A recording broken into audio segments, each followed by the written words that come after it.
German tayo. Mas lalo akong sanay. Ayusin mo na. Akong bahala. Ano sa German ang chocolate? Van Houten. Masarap Yes, yan. chunky Fruits, nuts. Kompleto po yan. Van Houten. Yes. Ano sa German ang bakla? Zip-zip Houten.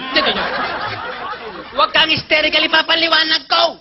Ang salita sa kanila is tweeting up the tweeting Houten. Yung tsokolate nga, Van Houten. Van Houten. Hmm.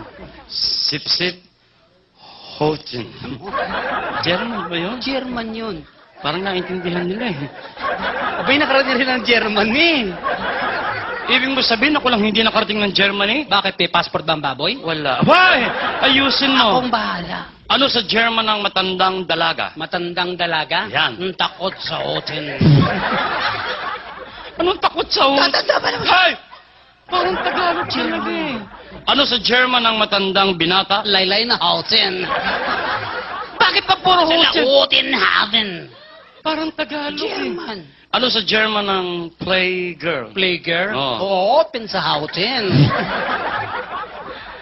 Ano sa German ang hostess? Sawa sa Houten. Ayos naman na! Ayus.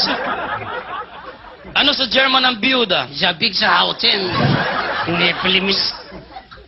Ano sa German ang tomboy? Walang Houten. Ano sa German ang dalaga? Bitin sa Houten. Ano sa German ang buntis? Dahil sa Houten.